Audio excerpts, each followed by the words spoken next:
ሰላም ጤና ይስጥልኝ ውድ የአማራ ቤተሰቦች እንደምን አላችሁ?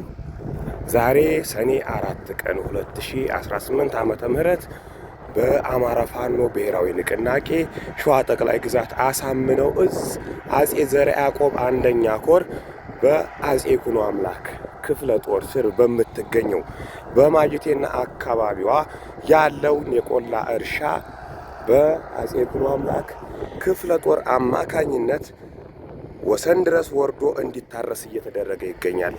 ይህ የምትመለከቱት የእርሻ ቦታ ሞሎ የሚባል አካባቢ ነው። ከማጀቴ እርሻ የሚገኝ ነው።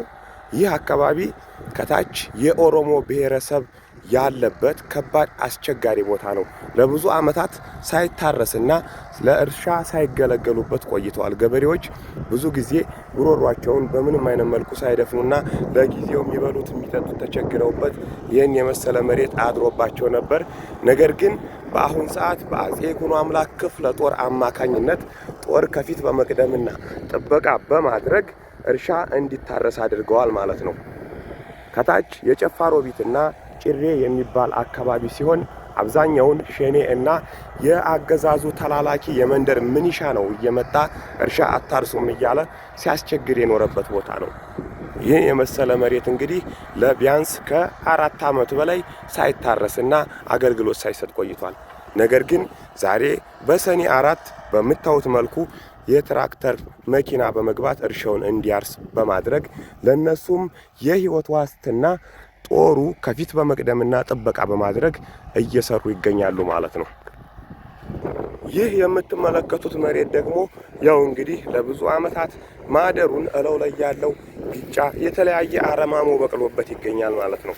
በምታዩት መልኩ ከአሁን በፊት ሌላ የስራ ዘመቻ ተካሂዶ ምንጠራ ተደርጎ ነበር። ድጋሜ ደግሞ ያው ሳይታረስ በመቅረቱ በዚሁ በመፍራት ችግር እንግዲህ ይህን የመሳሰለ አረም በቅሎበት መሬቱ ለብዙ ዓመታት ሳይታረስ መቆየቱን ያሳያል ማለት ነው።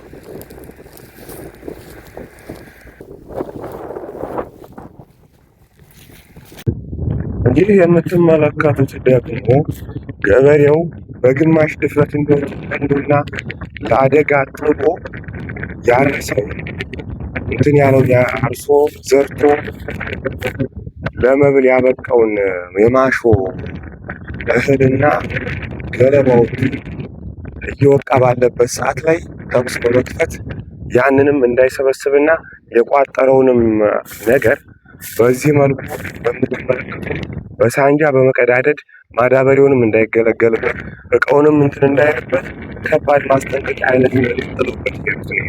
አሁን ገበሬው እዚህ ቦታ ላይ መጥቼ እንዴት አድርጌ ነው ገለባውን ሰው ሊነሳት የጣለ አካባቢ ያው በምትመለከቱት መልኩ ብዙ ከብቶች መኖ የሚሆነውን የማሾ ገለባ በዚህ መልኩ ገበሬው በውድማው ላይ ጥሎት ሄዷል ማለት ነው።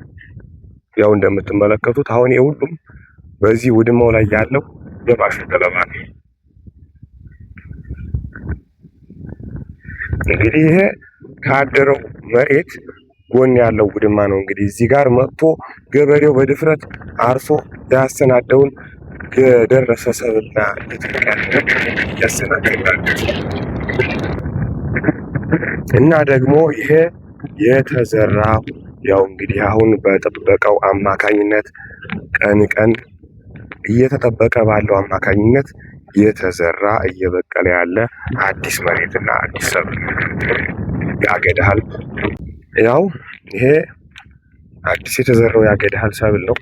እንግዲህ እዚህ ጋር ደግሞ ከታች የምትመለከቷቸው የአጼ ይኩኖ አምላክ ክፍለ ጦር ልጆች ናቸው እና ከታች በመሆን የጥበቃ ስራውን እያካሄዱ ነው ማለት ነው።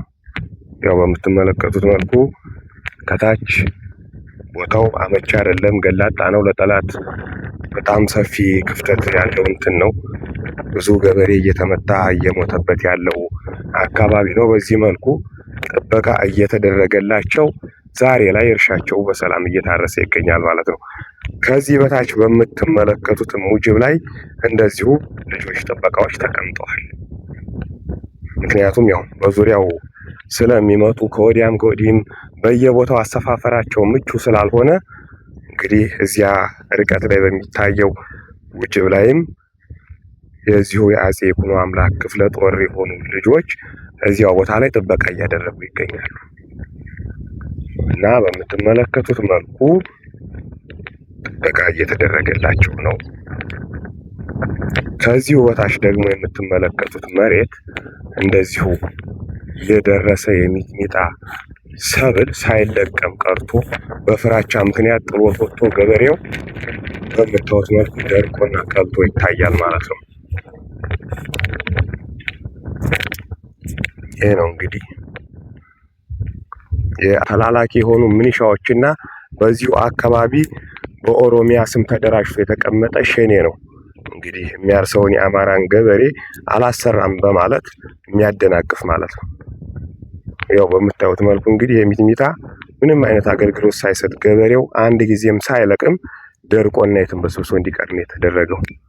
በምታዩት መልኩ ፍሬዎቹ እየቀሉ እየደረቁ የትም እየረገፉ ነው ማለት ነው።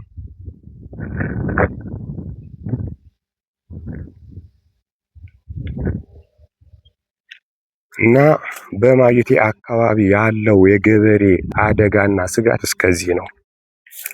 እርሻውን እያረሰ አይደለም፣ አርሶም ደግሞ የዘራውን ሰብል በቅጡ እየሰበሰበና ቤቱ እያስገባ አይደለም። ምርቱን ሳይጠቀምበት እዚያው እንዲቃጠል የትም ደርቆ በስብሶ እንዲቀር የማድረግ ትዕዛዝ ነው እንግዲህ ከላይ ከብልጽግናው አገዛዝ እየመጣ የሚጣልበት እንትን ማለት ነው።